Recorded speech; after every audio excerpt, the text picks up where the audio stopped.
നമസ്കാരം. കുണ്ടറയിൽ 10 വയസ്സുകാരി അനില ക്രൂരമായി ബലാത്സംഗം ചെയ്യപ്പെട്ട് കൊല്ലപ്പെട്ടതിന് ശേഷം പോലീസ് അറസ്റ്റ് രേഖപ്പെടുത്തിയ ദിവസമാണെന്ന്. ഒരു 10 വയസ്സുകാരിയുടെ രഹസ്യ ഭാഗങ്ങളിൽ 25 മുറിവുകളാണ് കണ്ടെത്തിയിട്ടുള്ളതെന്ന് പോസ്റ്റ്മോർട്ടം റിപ്പോർട്ടിൽ പറയുന്നു. കേരളം ഭ്രാന്താവസ്ഥയിലേക്ക് പോവുകയാണോ എന്നുള്ളതാണ് എൻ്റെ ചോര തിളക്കുന്നു എന്ന ഈ പരിപാടിയിൽ നാം ഇപ്പോൾ ചർച്ച ചെയ്യുന്നത്. ആദ്യം ഈ പരിപാടിയിൽ പങ്കെടുക്കുന്നത് പെൺകുട്ടിയുടെ പിതാവ് ജോസ്, ഒപ്പം തന്നെ ജെ മേഴ്സിക്കുട്ടിയമ്മ മന്ത്രി, ബിന്ദു കൃഷ്ണ, ജെയിംസ് വടക്കഞ്ചേരി, MS ശ്യാംകുമാർ തുടങ്ങിയവരാണ്. ഒപ്പം തന്നെ PJ ആന്റണി, CWC അംഗം. കുണ്ടറയിലെ പ്രബുദ്ധരായ നാട്ടുകാരും ഈ ചർച്ചയിൽ പങ്കെടുക്കുന്നു. ആദ്യം ശ്രീ ജോസ്, താങ്കളുടെ മകളുടെ മരണത്തെക്കുറിച്ച് താങ്കൾക്ക് എന്താണ് പറയാനുള്ളത്? ഒരു പിതാവെന്നുള്ള നിലയിൽ ഏറെ ദുഃഖവും ഞെട്ടിപ്പിക്കുന്നതുമായ ഒരു വസ്തുതയാണ് എൻ്റെ മകളുടെ ശരീരത്ത് കണ്ട 25 മുറിവുകളെന്ന് പറയുന്നത്. ഞാൻ ഒരിക്കലും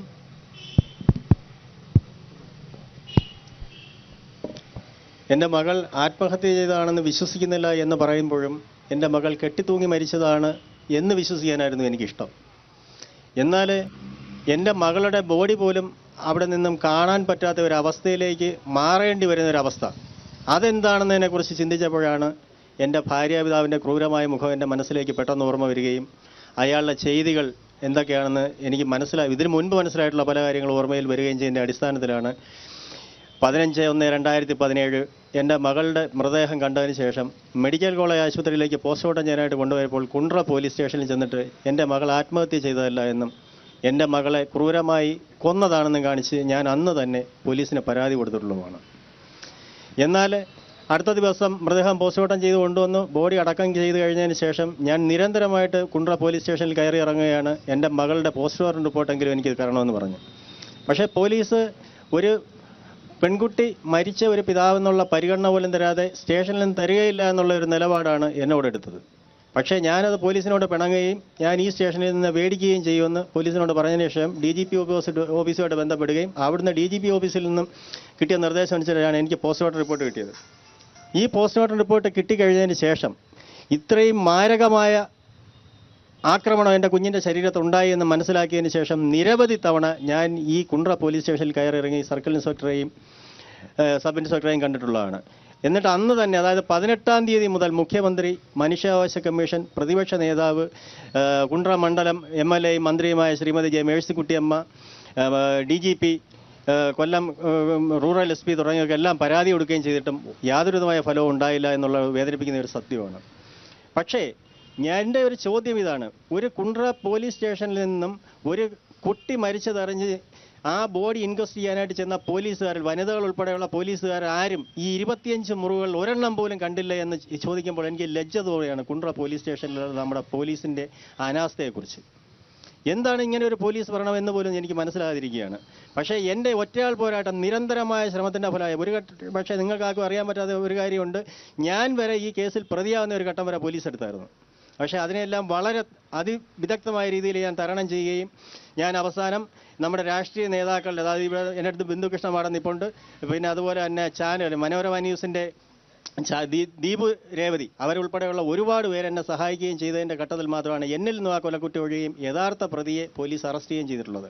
അപ്പോൾ എനിക്ക് ഈ പൊതുജനങ്ങളായ നിങ്ങളോട്, അതായത് നിൽക്കുന്ന എന്നെ അറിയുന്ന ഒരുപാട് വ്യക്തികൾ ഇവിടെ നിൽപ്പുണ്ട്, എല്ലാവരോടായിട്ട് നിങ്ങളുടെ ആരുടെയെങ്കിലും ഒരു മകൾക്കാണ് ഈ ഒരു ദുരവസ്ഥ സംഭവിച്ചാൽ എന്തുകൊണ്ടാണ് ഈ കുണ്ട്രയിലെ ജനം, എന്തുകൊണ്ടാണ് ഈ ഒരു മരണത്തെക്കുറിച്ച് ഒരു ചർച്ച പോലും ചെയ്യാതെ ഈ 59 ദിവസം ഇത് ഞാൻ മൂടി വെച്ചിട്ടും 59ാമത്തെ ദിവസമാണ് ഞാനിത് ലോകത്തിൻ്റെ മുന്നിൽ വെളിച്ചപ്പെടുത്തി ചാനലുകാർക്ക് കൊടുക്കുന്നത്. അപ്പം ഞാൻ നിങ്ങളുടെ മുന്നിൽ ഒരു ചോദ്യം ഉന്നയിക്കുകയാണ്: എന്തുകൊണ്ടാണ് ഈ കേരള ജനത ഇത്രയും ക്രൂരമായ ഒരു കൊലപാതകം കുണ്ട്രയിലുണ്ടായിട്ട് ഇത് ഒരു വ്യക്തികൾ പോലും ഇതേക്കുറിച്ചൊന്ന് സംസാരിക്കുകയോ അല്ലെങ്കിൽ ഇതിന് എന്താണ് ഇത് സംഭവിച്ചെന്ന് തിരക്കുകയോ ചെയ്യാതിരുന്നത് എന്നതിന് ഒരു ചോദ്യം ഞാൻ നിങ്ങളുടെ മുന്നിൽ വെച്ചിട്ട് ഞാൻ ഇപ്പം വയ്ക്കാതിരിക്കുകയാണ്. പിന്നീട് ഞാൻ സംസാരിക്കാം. ഇത്തരത്തിലൊരു വലിയ ഒരു സാധാരണ രീതിയിലുള്ള കൊലപാതകമോ ബലാത്സംഗത്തിനോ അപ്പുറത്തേക്ക് ഒരു പിഞ്ചു ബാലിക ഈ നിലയിൽ പീഡിപ്പിക്കപ്പെട്ടിട്ട് എന്താണ് നമ്മുടെ സിസ്റ്റം ചെയ്തത് എന്നുള്ളതാണ് ചോദ്യം. നമ്മുടെ ഭരണകൂടം എന്താണ് ചെയ്തത്, നമ്മുടെ ജനനേതാക്കൾ എന്താണ് ചെയ്തിട്ടുള്ളത്, നമ്മുടെ സംവിധാനം എന്താണ് ചെയ്തിട്ടുള്ളത്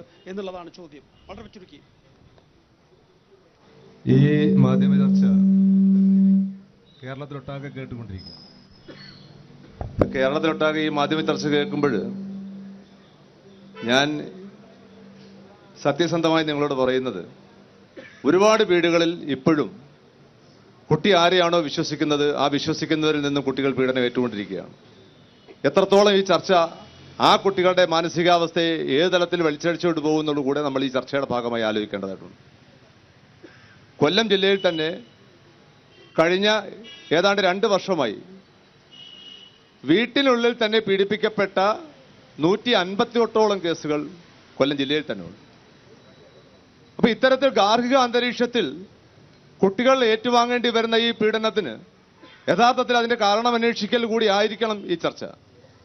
കാര്യം ഒരു വീട്ടിൽ നടക്കുന്ന എന്താണെന്ന് ആ വീട്ടിലുള്ളവർ പോലും അറിയുന്നില്ല, അയൽവക്കത്ത് തൊട്ടും അറിയുന്നില്ല. പോലീസ് സ്റ്റേഷനിൽ നീതിക്ക് പോയി കഴിഞ്ഞാൽ സാധാരണ ശരാശരി നടപടികൾക്ക് അപ്പുറത്തേക്ക് പോലീസ് നടപടികളും ചെന്നെത്തുന്നില്ല. ഇത് വളരെ ദാരുണമായ ഒരു അവസ്ഥയാണ്. ഈ അവസ്ഥ യഥാർത്ഥത്തിൽ അതിജീവിക്കണമെങ്കിൽ ഇത് പൊതുജനങ്ങൾ, ബാലാവകാശം എന്ന് പറയുന്നത് ഏതെങ്കിലും സംവിധാനങ്ങളുടെ കീഴിൽ നിൽക്കാതെ നമ്മുടെ നാട്ടിൻപുറങ്ങളിൽ, നമ്മുടെ അയൽക്കൂട്ടങ്ങളിൽ പൊതുജനങ്ങൾ ഇത് ഏറ്റെടുക്കണം. അത്തരത്തിൽ ഏറ്റെടുക്കൽ മാത്രമേ അത്തരത്തിൽ മാത്രമേ നമ്മുടെ കുട്ടികൾ സുരക്ഷിതരാകാനും കുട്ടികൾക്ക് ഇപ്പൊ 42,000ഓളം കുട്ടികൾ കേരളത്തിന്റെ സ്ഥാപനവാസികളായിട്ടുള്ള ഒരു സംസ്ഥാനമാണ് കേരളം. 1032 സ്ഥാപനങ്ങളിലായി 42,000ഓളം കുട്ടികളുണ്ട്. ഇതിൽ ബഹുഭൂരിപക്ഷം കുട്ടികൾക്കും സ്വന്തം അച്ഛന്റെയോ അമ്മയുടെയോ അല്ലെങ്കിൽ വീട്ടിൽ നിന്നോ സംരക്ഷണം ലഭിക്കുന്നില്ല എന്നുള്ളതാണ് എന്റെ വസ്തുത. ഒരു രാഷ്ട്രീയ പാർട്ടി പ്രതിനിധിയിൽ ശ്രീമതി ബിന്ദു കൃഷ്ണ, എല്ലാവരും ഇതിന്റെ ഉത്തരവാദിത്തം ഏൽക്കേണ്ടതല്ലേ? മാധ്യമങ്ങൾ, രാഷ്ട്രീയ പാർട്ടികൾ, അയൽക്കൂട്ടങ്ങൾ, എല്ലാവർക്കും പിഴവ് പറ്റി. ഒരുപക്ഷെ ജോസ് നേരത്തെ ചൂണ്ടിക്കാണിച്ചതുപോലെ ജോസിൽ ആരോപിക്കപ്പെട്ടതായിരുന്നു സ്വന്തം മകളുടെ ബലാത്സംഗമടക്കമുള്ള കാര്യങ്ങൾ. പിന്നെതാ നോക്കൂ, 2 മാസം. ഈ 2 മാസത്തിനുള്ളിൽ നഷ്ടപ്പെട്ടത് സുപ്രധാനമായ തെളിവുകളായിരിക്കും. ഒരുപക്ഷെ ജോസിന്റെ ഭാര്യയോ അല്ലെങ്കിൽ ഭാര്യയുടെ പിതാവിന്റെ ഭാര്യയോ ഒക്കെ തന്നെയും ഈ കാര്യങ്ങളിൽ ഇന്ന് ചില മൊഴികൾ നടത്തിയിട്ടുണ്ടെങ്കിൽ നാളെ അത് അട്ടിമറിക്കാൻ കഴിയുന്ന വിധത്തിൽ ആണ് കാര്യങ്ങൾ എന്ന് തന്നെയാണ് യഥാർത്ഥത്തിൽ കഴിഞ്ഞ 3 ദിവസമായി ഇപ്പോൾ പിടികൂടപ്പെട്ട പ്രതി പറഞ്ഞിട്ടുള്ളത്. അപ്പോൾ ഈ കാര്യത്തിൽ ഒരു ശക്തമായിട്ടുള്ള ഒരു പ്രതിരോധം തീർക്കാൻ രാഷ്ട്രീയ പാർട്ടികൾക്ക് കഴിഞ്ഞിട്ടുണ്ടോ? താങ്കൾ സൂചിപ്പിച്ചതുപോലെ തന്നെ രാഷ്ട്രീയ പാർട്ടികളും മാധ്യമവും പൊതുസമൂഹവും അയൽവക്കക്കാർ അടക്കമുള്ള മുഴുവൻ പേരും ഇതിൽ ജാഗരൂകരായിട്ടില്ല എന്നുള്ളതൊരു വസ്തുതയാണ്. അവിടെ പ്രദേശവാസികൾ ഇങ്ങനെ ഒരു കുഞ്ഞ് മരണപ്പെട്ടത് അറിഞ്ഞു. മന്ത്രി അവകാശപ്പെടുന്നത് പോലെ മന്ത്രി ഇടപെട്ടതുകൊണ്ട് പോസ്റ്റ്മോർട്ടം മെഡിക്കൽ കോളേജിലേക്ക് ആക്കിയ പോസ്റ്റ്മോർട്ടത്തിൽ എന്ത് സംഭവിച്ചു, എന്ത് റിപ്പോർട്ടാണ് വന്നത്? അത്യപൂർവങ്ങളിൽ അപൂർവമായ ഒരു പെൺകുട്ടി ആത്മഹത്യ ചെയ്തു എന്ന രീതിയിലൊരു കേസ് വന്നിട്ട് അതിനെ സംബന്ധിച്ച് പിന്നീട് എന്ത് സ്വന്തം മണ്ഡലത്തിൽ ഉണ്ടായി എന്ന് ഒരു വനിതയായ അവർ അന്വേഷിക്കാൻ തയ്യാറായില്ല എന്നത് ഖേദത്തോടെ പറയാൻ ഞാൻ ആഗ്രഹിക്കുകയാണ്. അറിഞ്ഞ ആളുകളെല്ലാം തന്നെ, എല്ലാ രാഷ്ട്രീയ പ്രസ്ഥാനങ്ങളിലും ഉള്ളവർ കുറച്ചുകൂടി ജാഗ്രതയോടുകൂടി ഇത് ടേക്കപ്പ് ചെയ്യേണ്ടതായിരുന്നു, ഈ വിഷയം ഏറ്റെടുക്കേണ്ടതായിരുന്നു. നിർഭാഗ്യവശാൽ അതുണ്ടായില്ല. ഇവിടെ കുഞ്ഞിന്റെ പിതാവ് സൂചിപ്പിച്ചതുപോലെ തന്നെ അദ്ദേഹം ഒറ്റയാൽ പോരാട്ടം നടത്തി മാധ്യമങ്ങൾ വാർത്ത പുറത്തു കൊണ്ടുവന്നതിന് ശേഷം മാത്രമാണ് നാം ഇടപെട്ടത്. അവിടെ ഏറ്റവും കൂടുതൽ വിരൽ ചൂണ്ടേണ്ടത് സംഭവിച്ചത് കുടുംബാന്തരീക്ഷത്തിന്റെ പ്രശ്നങ്ങളൊക്കെ തന്നെ CWC അംഗം പറഞ്ഞതുപോലെ തന്നെ ആ സംഭവിച്ച കാര്യങ്ങൾ നമുക്ക് പിന്നീട് അനലൈസ് ചെയ്യാം. അതിന് ഒരുപാട് പഠനം കേരളത്തിൽ ആവശ്യമുണ്ട്. ഒരുപാട് പരിഹാര മാർഗ്ഗങ്ങളെ കുറിച്ച് കാണേണ്ടതായിട്ടുണ്ട്. കാരണം കേരളം മുഴുവൻ ഇത് കേൾക്കുന്നു, ഒരിക്കലും കേൾക്കാത്ത കാര്യങ്ങൾ. അതിനേക്കാൾ പ്രധാനമായിട്ടുള്ളത് സംഭവിച്ചു കഴിഞ്ഞു. എന്തിന് ലാഘവ ബുദ്ധിയോടുകൂടി ഈ സംഭവത്തെ ജനങ്ങളുടെ ജീവനും സ്വത്തിനും സംരക്ഷണം നൽകേണ്ട പോലീസ് കണ്ടു? ഒരു പിഞ്ചു കുഞ്ഞിന്റെ ശരീരത്തിൽ അതിക്രൂരമായി ഉപദ്രവിക്കപ്പെട്ടെന്ന് മരണപ്പെടുമ്പോൾ സ്വാഭാവികമായും ഇദ്ദേഹം ചോദിച്ചതുപോലെ ഇൻക്വസ്റ്റ് തയ്യാറാക്കുന്ന പോലീസ് ഉദ്യോഗസ്ഥർ അത് കാണാതെ പോയത് എന്ത്? മനുഷ്യരായ പ്രധാനപ്പെട്ട ചോദ്യമാണ്. ജെ മേഴ്സിക്കുട്ടിയമ്മ, മന്ത്രി സ്ഥലം MLA നമ്മോടൊപ്പം ടെലിഫോൺ ലൈനിലുണ്ട്. ശ്രീമതി ജെ മേഴ്സിക്കുട്ടിയമ്മ, ഏറ്റവും പ്രധാനപ്പെട്ട ചോദ്യം ഇത് തന്നെയാണ്. 2 മാസം, വിലപ്പെട്ട 2 മാസം പോലീസ് നഷ്ടപ്പെടുത്തിയത് ഈ കേസിൽ ഒരുപക്ഷെ ഉണ്ടാകാനിടയുള്ള ഏറ്റവും പ്രധാനപ്പെട്ട വീഴ്ചയായി തന്നെ കാണേണ്ടതല്ലേ? ഈ പെൺകുട്ടി മാത്രമല്ല ഇവിടെ മരിച്ചിരിക്കുന്നത്. വാളയാറിൽ 2 പെൺകുട്ടികൾ, കൊട്ടിയൂരിൽ ഒരു പുരോഹിതൻ തന്നെ ഒരു പെൺകുട്ടിയെ പീഡിപ്പിക്കുന്നു. ഈ പെൺകുട്ടി മരിച്ചതിന് ശേഷം പോസ്റ്റ്മോർട്ടം റിപ്പോർട്ട് അടക്കമുള്ള എല്ലാ രേഖകളും ലഭ്യമായതിനു ശേഷം പോലും പോലീസ് നടപടിയെടുക്കാൻ കൂട്ടാക്കിയില്ല എന്നുള്ളത് വലിയ വീഴ്ചയായി കാണേണ്ടതല്ലേ? ഈ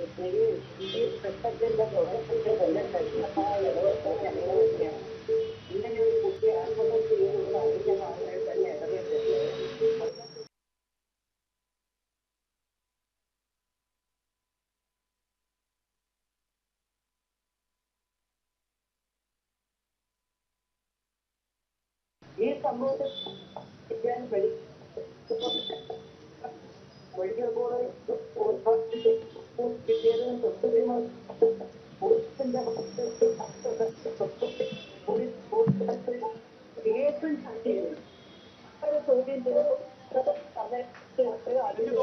താങ്കളുടെ ശബ്ദം വ്യക്തമല്ല, ഔട്ട് ഓഫ് റേഞ്ചിലാണെന്ന് തോന്നുന്നു. ആ വിഷയത്തിലേക്ക് വളരെ പ്രധാനപ്പെട്ടതാണ് താങ്കളുടെ ഇക്കാര്യത്തിലുള്ള നിലപാട്. ഇവിടെ സി പി എം ഭാരവാഹികൾ ആരെങ്കിലും ഉണ്ടെങ്കിൽ പറഞ്ഞോളൂ. മൈക്ക് എൻ്റെ മൈക്കിൽ കേൾക്കാം, പറഞ്ഞു പറഞ്ഞോളൂ പെട്ടെന്ന്. ഈ കുട്ടിയുടെ ആത്മഹത്യയുമായി ബന്ധപ്പെട്ട് എനിക്ക് 1:30 റിപ്പോർട്ട് കിട്ടി. ഞാൻ ആ വീട്ടിലേക്ക് ചെന്നു. ആ വീട്ടിലേക്ക് ചെന്നപ്പോൾ തന്നെ ഈ ഇൻക്വസ്റ്റ് തയ്യാറാക്കുന്നതിനും തിരുവനന്തപുരം കൊല്ലത്തേക്കാണ് ആദ്യം പോലീസ് പോസ്റ്റ്മോർട്ടം, കൊല്ലത്ത് പോലീസ് സർജനുണ്ട്, കൊല്ലത്തേക്ക് പോസ്റ്റ്മോർട്ടത്തിന് കൊണ്ടുപോയപ്പോൾ ഞാൻ അപ്പം തന്നെ മേഴ്സകാവുമായിട്ടും കുണ്ട്രയിലെ CPM-ന്റെ ഏരിയ സെക്രട്ടറി, അതുപോലെ തന്നെ പെന്നാട് പഞ്ചായത്ത് പ്രസിഡന്റ് അനിൽ എന്ന് തുടങ്ങിയവരുമായിട്ട് ബന്ധപ്പെടുകയും അവർ നിർദ്ദേശം അനുസരിച്ച് ഇവർ സംഭവ സ്ഥലത്ത് മേഴ്സകാവ് ഒഴിച്ച് ബാക്കി എല്ലാവരും സംഭവ സ്ഥലത്ത് വന്നിരുന്നു. ഈ സംഭവ സ്ഥലത്ത് വരികയും ഈ സംഭവ സ്ഥലത്ത് വന്ന ഉടൻ തന്നെ കൊല്ലത്തു നിന്നുള്ള മാറ്റി തിരുവനന്തപുരത്തേക്ക് പോസ്റ്റ്മോർട്ടത്തിന് അയക്കുകയും ഞാൻ ഈ ബോഡികളോടെ തിരുവനന്തപുരത്ത് പോവുകയും പിറ്റേന്ന് രാവിലെ 7 മണിക്ക് 6:30 ഇവിടുന്ന് തിരിച്ചു 9 മണിക്ക് പോസ്റ്റ്മോർട്ടം തുടങ്ങി 3.5 മണിക്കൂർ നീളുന്ന പോസ്റ്റ്മോർട്ടം അവിടുത്തെ പോലീസ് സർജൻ ബഹുമാനപ്പെട്ട വത്സല നടത്തുകയുണ്ടായി. അതിനുശേഷം നിരന്തരമായി ഈ റിപ്പോർട്ട് വന്നതിന് ശേഷം ഞാൻ കുണ്ട്ര പോലീസുമായി ബന്ധപ്പെട്ടു. ഈ കുണ്ട്ര പോലീസുമായി ബന്ധപ്പെട്ടതിന്റെ അടിസ്ഥാനത്തിൽ ഒരു 9 തവണയോളം കുണ്ട്ര സിയും അവിടുത്തെ വനിതാ SIയും കൂടി അന്വേഷണത്തിന് പോകുമ്പോൾ ഈ ഫാമിലിയിൽ നിന്ന് യാതൊരുവിധ ഒരു സഹകരണം ഈ അന്വേഷണ സംഘത്തിന് ഉണ്ടായിട്ടില്ല.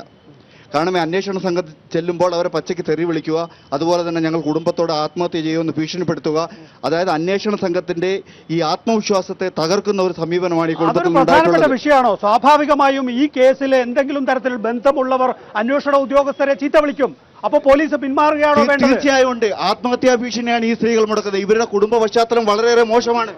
ഇതിനകത്ത് ആ പോയിന്റ്, നിങ്ങളെ പ്രതിസ്ഥാനത്ത് നിർത്തിയ നിങ്ങളുടെ പിതാവ്, ആ ഭാര്യയുടെ പിതാവ് ഈ പെൺകുട്ടിയെ പീഡിപ്പിച്ചുവെന്നും അതിന്റെ കാരണത്താലാണ് അവർ മരിച്ചത്, ആ പെൺകുട്ടി മരിച്ചത് എന്നറിഞ്ഞിട്ടും അവർക്ക് ആ പിതാവിനെതിരെ, അതായത് മുത്തച്ഛനെതിരെ പരാതി കൊടുക്കാൻ തയ്യാറായിട്ടില്ല. എന്താണ് അതിന്റെ ഒരു ഇവരുടെ പരാതി അതാണ്, അല്ലെങ്കിൽ നാട്ടുകാർ ആ നിലയിലാണ് ആ ഒരു വിഷയത്തെ കാണുന്നത്?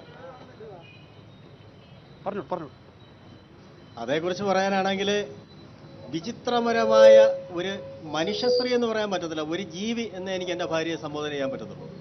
കാര്യം സ്വന്തം മകൾ, അവൾ 5.5 വയസ്സ് മുതൽ പ്രായം വരെ അവളുടെ മാറിലെ പാല് കുടിച്ച് വളർന്ന കുട്ടി മരിച്ചതിന് ശേഷം അവളുടെ ഒരു നിലപാടെന്ന് പറയുന്നത് പപ്പ അങ്ങനെ ഉള്ള ആളല്ല, എന്നാൽ പിന്നെ വേറെ ആര്, നിന്റെ ആങ്ങളെയാണോ? അല്ല. നിന്റെ ഭർത്താവാണോ? അല്ല. പിന്നെ ആര്? എനിക്കറിയത്തില്ല. അവസാനം പോലീസ് വളരെ ഇതായിട്ട് ചോദ്യം ചെയ്തിട്ട് നമ്മുടെ കൊട്ടാര റൂറൽ SP ഒക്കെ പറയുന്നത് കേട്ട് കഴിഞ്ഞാൽ നമുക്ക് ഭയങ്കര സങ്കടം വരും. ആ രീതിയിലാണ് ആ മനുഷ്യൻ പറയുന്നത്. എന്നിട്ട് പോലും ഇല്ല. അവസാനം 3 ദിവസം, അതായത് 15-ാം തീയതി വൈകിട്ട് ഏതാണ്ട് ഉച്ചയ്ക്ക് 1 മണിക്ക് പോലീസ് കസ്റ്റഡി എടുത്ത ഷീജയെയും അവളുടെ അപ്പനെയും 18-ാം തീയതി വെളുപ്പാങ്കാലത്ത് 3:30 വരെ ചോദ്യം ചെയ്യുന്ന സമയത്ത് ഞാൻ സാക്ഷിയായിട്ട് അവിടെ ഉണ്ട്. ഇല്ല, അതിലെ വിശദാംശങ്ങളിലേക്ക് പോകുന്നു. ഇപ്പോൾ ഒരു സാമൂഹ്യമായി ആളുകൾ ഇതിനകത്ത് ഇടപെടാൻ ശ്രമിക്കുമ്പോൾ മണ്ണെണ്ണ ഒഴിച്ച് സ്വയം ആത്മഹത്യ ചെയ്യും എന്ന് പറയുന്ന ഒരു കുടുംബത്തിന്റെ അടുത്തേക്ക് പോകാൻ രാഷ്ട്രീയ പാർട്ടി പ്രവർത്തകർക്ക് ബുദ്ധിമുട്ടുണ്ടായി എന്നാണ് പറയുന്നത്. രാഷ്ട്രീയ പാർട്ടി പ്രവർത്തകർക്ക് ബുദ്ധിമുട്ടുണ്ടായി എന്ന് പറയുന്നതിനോട് എനിക്ക് യോജിക്കാൻ പറ്റത്തില്ല. കാരണം ഞാനൊരു ഏതെങ്കിലും ക്രൂരമായ ഒരു പ്രവൃത്തി ചെയ്തിട്ട് എൻ്റെ ഭാര്യ മണ്ണെണ്ണ ഒഴിച്ച് കത്തിക്കുമെന്ന് പറയുമ്പോൾ അതിൽ നിന്നും പിന്തിരിയുന്നതാണോ രാഷ്ട്രീയ പാർട്ടിയും പോലീസും? രാഷ്ട്രീയ പാർട്ടിയും പോലീസും എന്ന് പറയുന്നത് നമ്മുടെ വീട്ടിൽ ഒരു അലിഗേഷൻ ഉണ്ടായി, അല്ലെങ്കിൽ ഒരു ക്രൂരമായ കൃത്യം ഉണ്ടായി, അങ്ങനെ ഒരു മെന്റൽ പേഷ്യന്റ് ആണ്, അല്ലെങ്കിൽ ഒരു ആത്മഹത്യാ പ്രവണതയുള്ള കുട്ടിയാണെങ്കിൽ അവരെ പോലീസ് നിയമപരമായ രീതിയിൽ അവരെ വനിതാ പോലീസിനായതുകൊണ്ട് അറസ്റ്റ് ചെയ്ത് ലോക്കപ്പിൽ സൂക്ഷിച്ചിട്ട് അവരെ ചോദ്യം ചെയ്യാനുള്ള നടപടികളാണ് ഉണ്ടാകുന്നത്. ഇങ്ങനെ ഒരു ക്രൂരമായ കൃത്യം ചെയ്തതുകൊണ്ടല്ലേ അവരെ മണ്ണെണ്ണ ഒഴിച്ച് ഭീഷണിപ്പെടുത്തുന്ന ഒരു അവസ്ഥയിലേക്ക് വന്നത്. അപ്പോൾ അത് അവരിൽ കുറ്റമുള്ളതുകൊണ്ടല്ലേ അവർ ചെയ്തത്. അല്ലാത്ത ഒരു സാധാരണ ഒരു വ്യക്തിയാണെങ്കിൽ ഞാൻ ആത്മഹത്യ ചെയ്യുന്ന ഭീഷണി കൊടുക്കേണ്ട കാര്യമില്ലല്ലോ. ഇക്കാര്യത്തിൽ എല്ലാ നാടുകളിലും നടക്കുന്ന കാര്യം എന്നൊക്കെ നമുക്ക് പൊതുവായി പറയാമെങ്കിൽ തന്നെയും ഇവിടെ നടന്നത് അതിക്രൂരമായ ഒരു പീഡനമാണ്. സമൂഹത്തിൽ നിന്ന് ഒരാൾക്ക് പോലും എത്തിച്ചേരാൻ കഴിയാത്ത വിധത്തിൽ ആ വീട്ടിൽ നിന്ന് തന്നെയുള്ള പ്രതിരോധമുണ്ടായി. എങ്ങനെയാണ് ഈ വിഷയത്തെ താങ്കൾ കാണുന്നത്? അത്യന്തം അത്യന്തം ലജ്ജയോടുകൂടി മാത്രമാണ് ഈ സംഭവത്തെ ഈ നാട്ടിലെ ഒരു പൗരനെന്ന നിലയിലും ഉത്തരവാദിത്തപ്പെട്ട രാഷ്ട്രീയ പാർട്ടിയുടെ പ്രവർത്തന നിലയ്ക്കും എനിക്ക് കാണാൻ കഴിയുന്നത്. തീർച്ചയായിട്ടും ബഹുമാനപ്പെട്ട ആളുകളിവിടെ സൂചിപ്പിച്ചതുപോലെ 10 വയസ്സുള്ള ഒരു പെൺകുട്ടി ആത്മഹത്യ ചെയ്ത എന്ന് പറഞ്ഞാൽ അത് അപൂർവങ്ങളിൽ അപൂർവമാണ്. കേരള ചരിത്രത്തിൽ തന്നെ അപൂർവമാണ്. അതുകൊണ്ട് ഈ വിവരം കിട്ടിയ പോലീസ് ഉദ്യോഗസ്ഥന്മാർ അതിൻ്റെ അന്വേഷണത്തിൽ അട്ടിമറി നടത്തി എന്നുള്ളതാണ് ഇക്കാര്യത്തിൽ എനിക്ക് സൂചിപ്പിക്കാനുള്ളത്. 25 മുറിവുകൾ ഒരു പെൺകുട്ടിയുടെ ശരീരത്തിലുണ്ടായിട്ട് ഇൻക്വസ്റ്റ് നടത്തിയ ഉദ്യോഗസ്ഥ എഴുതി പിടിച്ചത് ചെറിയ പാടുകൾ മാത്രമാണ് ഉണ്ടായി എന്നാണ് പറയുന്നത്. പാടുകൾ, ഉരഞ്ഞ പാടുകൾ. ഈ മുറിവുകളാണോ മരണത്തിന് കാരണമായതെന്ന് വിശദമായി അന്വേഷിക്കാൻ ഉദ്യോഗസ്ഥന്മാർ തയ്യാറായില്ല. സാധാരണഗതിയിൽ ഇതുപോലൊരു മരണമുണ്ടായിക്കഴിഞ്ഞാൽ ബന്ധപ്പെട്ട പോലീസ് ഉദ്യോഗസ്ഥന്മാർ ഉന്നത ഉദ്യോഗസ്ഥന്മാരെ അറിയിക്കണം. അത് എക്സ്പ്രസ് റിപ്പോർട്ട് വഴി അറിയിക്കണം. അതുപോലെ ഈ വിവരം ഓരോ ദിവസവും ജില്ലാ പോലീസ് സൂപ്രണ്ട്, പോലീസിലൊരു സംവിധാനമുണ്ട്, സാട്ട, ബഹുമാനപ്പെട്ട SP ഇവിടെ ഇരിപ്പുണ്ട്. സാട്ട എന്ന് പറയുന്നൊരു ഏർപ്പാടുണ്ട്. എല്ലാ ദിവസവും രാവിലെ ഈ ജില്ലയിൽ നടക്കുന്ന മുഴുവൻ കുറ്റകൃത്യങ്ങളും SP പരിശോധിക്കുകയും റിവ്യൂ ചെയ്യുകയും ആവശ്യമായ നിർദ്ദേശങ്ങൾ നൽകുകയും ചെയ്യുന്ന സംവിധാനമാണിത്. ഒരു SP-യുടെ മുമ്പിൽ വരികയാണ് 10 വയസ്സുവരെയുള്ള ഒരു പെൺകുട്ടി തൂങ്ങി മരിച്ചു എന്ന് പറഞ്ഞാൽ അതിനാവശ്യമായ നിർദ്ദേശങ്ങൾ നൽകാൻ അദ്ദേഹം പരാജയപ്പെട്ടു എന്നാണ് ഞാൻ മനസ്സിലാക്കുന്നത്. തിരിച്ചെത്താം ഞാൻ താങ്കളിലേക്ക്. ഇത്തരം ഒരു അതിക്രമം ഒരു 10 വയസ്സുകാരിയുടെ മേൽ നടന്നിട്ട് 2 മാസം പിന്നിടുമ്പോൾ സ്വാഭാവികമാണ് നമുക്ക് പോലീസിനെ വിമർശിക്കാം, നമുക്ക് രാഷ്ട്രീയ പാർട്ടികളോട് ചോദിക്കാം. പക്ഷേ പൊതുസമൂഹം ആകെ തന്നെ പരാജയപ്പെട്ടു പോലെ ഒരു പെൺകുട്ടി 25 മുറിവുകൾ സ്വന്തം സ്വകാര്യ ഭാഗത്തുണ്ടായിട്ട് വീട്ടിലേക്ക് വരാൻ ആ പെൺകുട്ടിക്ക്, മുത്തച്ഛൻ വീട്ടിലുണ്ടെങ്കിൽ വീട്ടിലേക്ക് വരാൻ ആ പെൺകുട്ടിക്ക് മടിയായിരുന്നു. അപ്പൊ നമ്മളെല്ലാം അറിഞ്ഞുകൊണ്ട് തന്നെയാണ്, നമുക്കറിയാം ചുറ്റുപാടും എന്താണ് സംഭവിക്കുന്നത് എന്ന്. പലതും നമ്മൾ കണ്ടിട്ടും കണ്ടിട്ടില്ല എന്ന് നടിക്കുന്ന പോലെ ജീവിക്കുകയാണോ? കേരളത്തോട് നമ്മളെല്ലാവരും ഒരേ ശബ്ദത്തിൽ ചോദിക്കേണ്ട ചോദ്യമാണിത്. സ്വാഭാവികമായും നിങ്ങൾക്കും ആ ചോദ്യങ്ങളുണ്ടാവും. ഇതൊരു രാഷ്ട്രീയ തർക്കമാകാതെ നമുക്ക് ഇങ്ങനെയുള്ള വിഷയങ്ങൾ ഇനി പുറം ലോകത്ത് മറ്റൊരിടത്ത് നടക്കാതിരിക്കാൻ വേണ്ടി എന്ത് ചെയ്യാൻ കഴിയും എന്നുള്ളതായിരിക്കണം പരിശോധിക്കേണ്ടതെന്ന് തോന്നുന്നു. ഞാൻ ഇവിടുത്തെ കുണ്ട്ര പഞ്ചായത്ത് മെമ്പറാണ്. എനിക്കൊരു ചോദ്യമുണ്ട്. കുറെ വർഷങ്ങൾക്ക് മുമ്പ് അലിൻഡിനകത്ത് ഒരു പെൺകുട്ടിയെ ബോഡി കത്തിച്ച് ഇട്ട്, അതേപടി ഒരു 5 പേര്, ഒരു പെൺകുട്ടി, അതിനകത്തുകൊണ്ടൊരു കൊച്ച്, അത് ഒന്നും അന്വേഷണമില്ലാതെ വരുന്നത് കൊണ്ടാണ് ഈ നാട്ടിൽ വീണ്ടും വീണ്ടും അതിക്രമം കൂടുന്നത്. വാളയാറിൽ 2 പെൺകുട്ടികൾ മരിച്ചു. ആദ്യ പെൺകുട്ടി മരിച്ചതിന് ശേഷം സമാനമായ വിധത്തിൽ മറ്റേ പെൺകുട്ടിയും മരിക്കുകയാണ്. പറഞ്ഞു. ഇപ്പൊ ഇവിടെ ഈ അന്വേഷണത്തിൽ പോലീസ് ചെല്ലുമ്പോൾ വീട്ടുകാർ ആത്മഹത്യാ ഭീഷണി മുഴക്കുന്നു എന്ന് പോലീസ് പറയുന്നത് കേട്ടു നിൽക്കുന്ന ഈ നാട്ടിലെ ജനങ്ങൾക്ക് നാണക്കേടുണ്ടാവുന്നു. അതിന്റെ പ്രചാരകരായി CPM മാറരുത്. CPM ഒരു മുൻകൂർ ജാമ്യം എടുക്കലാണ് ഇതിന്റെ ഈ പോലീസിന് വേണ്ടി വക്കാലത്ത് പിടിച്ചുകൊണ്ട് നടത്തുന്നത്. CPM മുൻകൂർ ജാമ്യം എടുത്തുകൊണ്ട് നിങ്ങൾ എന്തുകൊണ്ട് സമരമുറകളുമായിട്ട് വന്നിട്ടില്ല? ഈ 2 മാസം, ഈ 60 ദിവസം നിങ്ങൾ എന്തുകൊണ്ട് നിങ്ങൾ വീട്ടിൽ കയറിയിരുന്നു? ഞങ്ങളാണ് CPM-ഉം DYFI-യും പെരിനാട് പഞ്ചായത്തിലെ ജനപ്രതിനിധികളും മഹിളാ സംഘവും ചേർന്നാണ് ആദ്യമേ പ്രക്ഷോഭമായിട്ട് ഇറങ്ങിയത്. ഞങ്ങളാണ് ഇവിടെ സമരവുമായി സമാധാനമായിട്ട് പറയാനുള്ളത് കൂടി കേൾക്കും. ഉച്ചയ്ക്ക് 1:30 മണിയോട് കൂടി ഈ കുട്ടി മരണപ്പെട്ടു എന്ന് പോലീസ് സ്റ്റേഷനിൽ നിന്ന് വിളി വന്നപ്പോൾ തന്നെ അവിടെ ഞാൻ എത്തുകയും ഈ കുട്ടി തൂങ്ങി നിൽക്കുന്നത്, അതായത് ഷാളിലാണ് തൂങ്ങി നിൽക്കുന്നതായി പറയുന്നത്. പക്ഷേ ഒരിക്കലും ഈ ഇൻക്വസ്റ്റ് തയ്യാറാക്കുന്ന മുഴുവൻ സമയവും 5:30 മണിക്ക് ബോഡി പോസ്റ്റ്മോർട്ടത്തിന് എടുക്കുന്നത് വരെ ഞാൻ ഉണ്ടായിരുന്നു. ഈ കുട്ടിയുടെ ശരീരത്തിലെ തുടഭാഗത്തുണ്ടായിരുന്ന മുറിവ് പ്രത്യേകിച്ച് പോലീസുകാരോട് ഞാൻ പറഞ്ഞതാണ്. അതിലേറ്റവും വലിയ ദുരൂഹതയാണ് തൂങ്ങി നിൽക്കുന്നതിൽ, അതിനകത്ത് ദുരൂഹതയുണ്ട് എന്ന് ഞാൻ പറഞ്ഞിരുന്നു. അതോടൊപ്പം പോട്ടെ, ഞാൻ പോസ്റ്റ്മോർട്ടത്തിന് പോകുന്നതിൽ എന്റെ മകൾ ശബരിമലയ്ക്ക് പോകുന്നതിനാൽ എനിക്കതിന് പോകാൻ പറ്റിയില്ല. എന്റെ വിഷയത്തിലോട്ട് വരികയാണ്.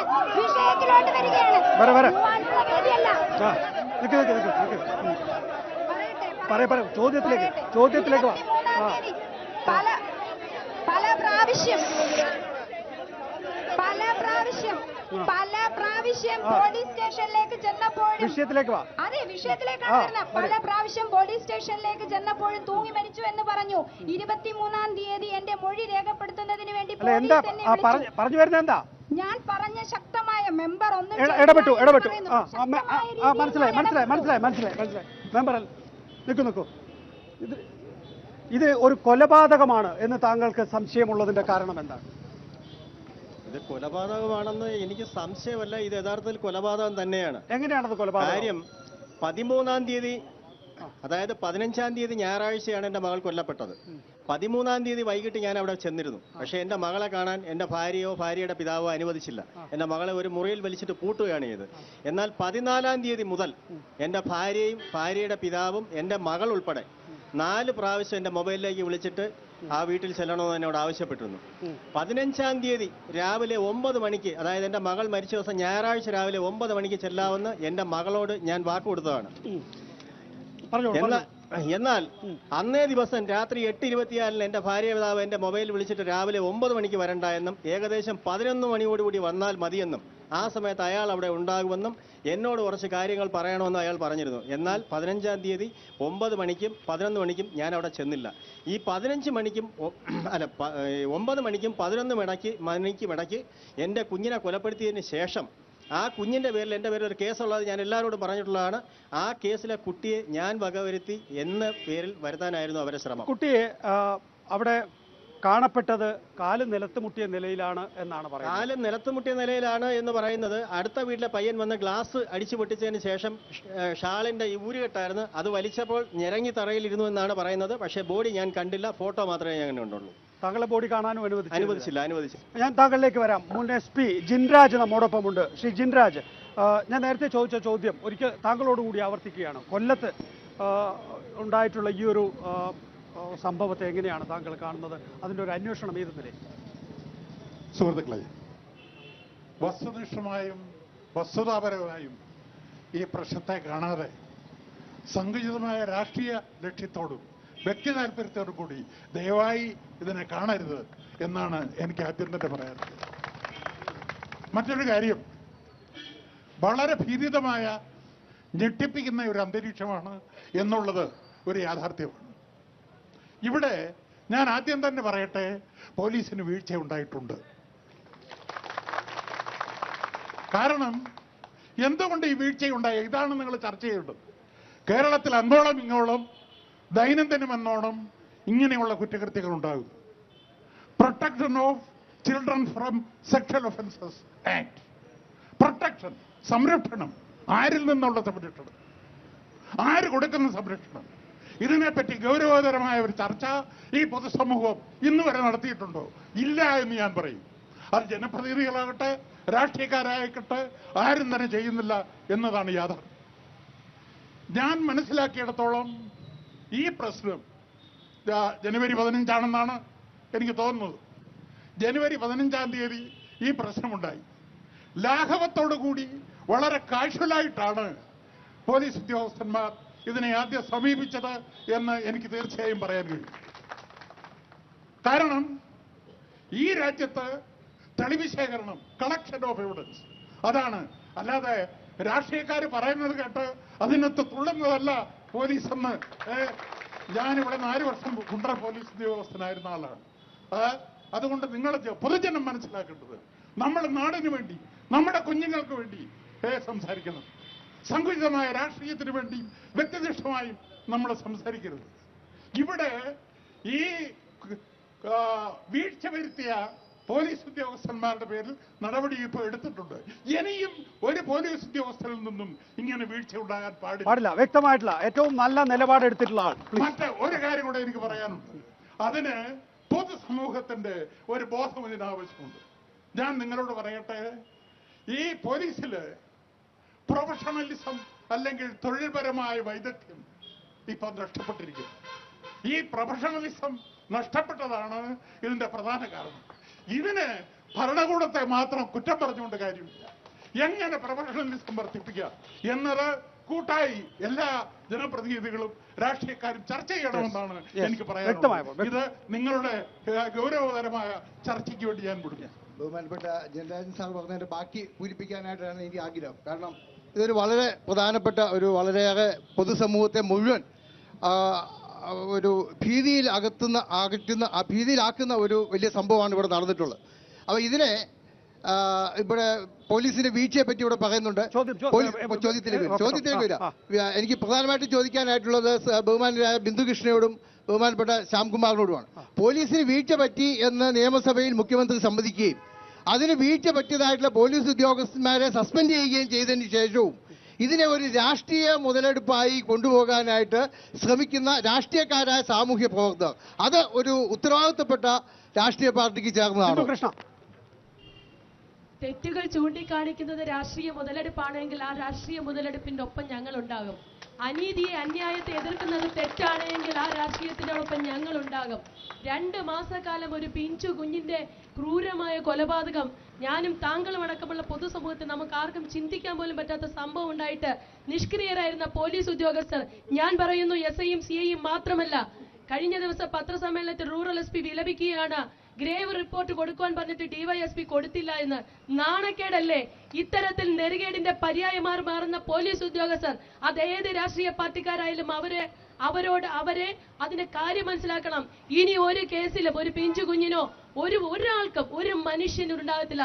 മൃഗങ്ങൾ പോലും ചെയ്യാത്ത കാര്യങ്ങൾ ചെയ്യുന്നവരെ സംരക്ഷിക്കുവാൻ, അത് പ്രത്യക്ഷമായിട്ടാണെങ്കിലും പരോക്ഷമായിട്ടാണ് സംരക്ഷിക്കുന്നവരെ എതിർക്കാനുള്ള ആർജവം ഭരണകക്ഷി കൂടി കാണിക്കണം. സാറേ, ചൈൽഡ് വെൽഫെയർ കമ്മിറ്റിക്ക് ഇതുമായിട്ട് എന്ത് നടപടി സ്വീകരിക്കാൻ കഴിഞ്ഞു? കുട്ടിയുമായിട്ട് ബന്ധപ്പെട്ട വിഷയമായതുകൊണ്ട് ചൈൽഡ് വെൽഫെയർ കമ്മിറ്റി എന്ത് നടപടി സ്വീകരിക്കും? ഒരു ക്രൈം നടന്നാൽ ആ ക്രൈമുമായിട്ട് ബന്ധപ്പെട്ട് ചൈൽഡ് വെൽഫെയർ കമ്മിറ്റിക്ക് പ്രത്യേകിച്ച് ഒരു നടപടിയും എടുക്കാനില്ല എന്നുള്ളതാണ്. കാരണം ക്രൈമിന്റെ ഇൻവെസ്റ്റിഗേഷനും അതിന്റെ വിചാരണയും എല്ലാം പോലീസിന്റെയും നീതിപീഠങ്ങളുടെയും പണിയാണ്. സംരക്ഷണം കൊടുക്കേണ്ട കുട്ടിയുണ്ടെങ്കിൽ അതുമായി ബന്ധപ്പെട്ട് അന്വേഷിച്ച് ആ കുട്ടിക്ക് സംരക്ഷണം കൊടുക്കും. പോലീസിന്റെ നിർദ്ദേശപ്രകാരം ഇതിന്റെ സഹോദരിയായ കുട്ടിയെ ഇപ്പൊ സ്ഥാപനവാസ സംരക്ഷണത്തിലാണ്. അത്രയൊരു സംരക്ഷണം ചൈൽഡ് വെൽഫെയർ കമ്മിറ്റി കൊടുക്കുന്നുണ്ട്.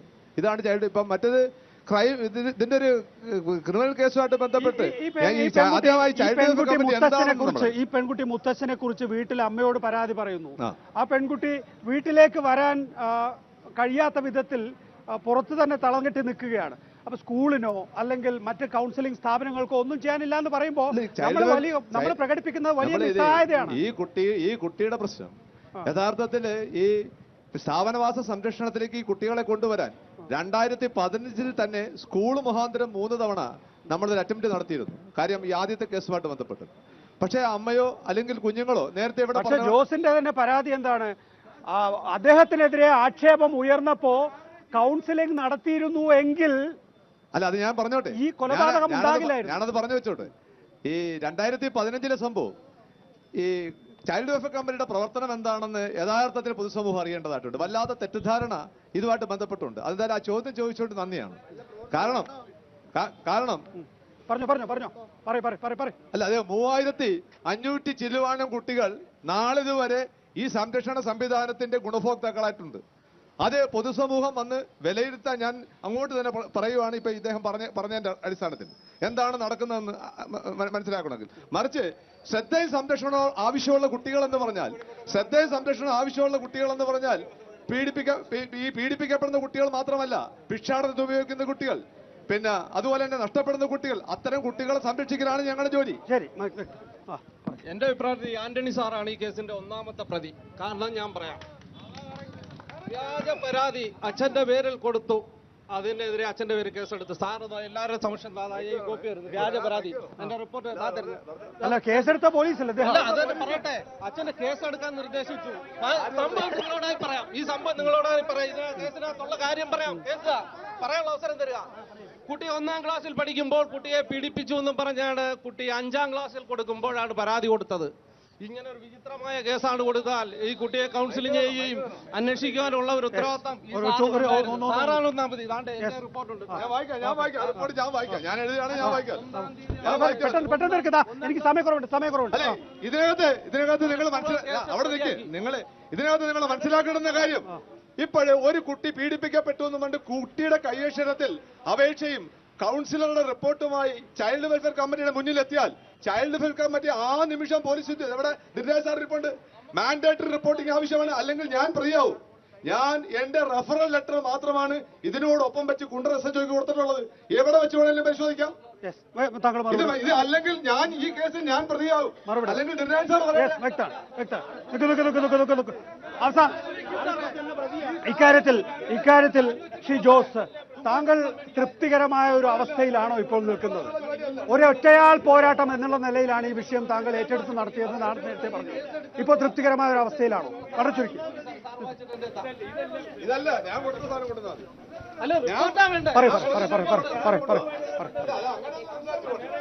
തൃപ്തികരമായ ഒരു അവസ്ഥയിലായണോ എന്ന് ചോദിച്ചാൽ ഈ നിൽക്കുന്ന ഈ പൊതുജനങ്ങളോ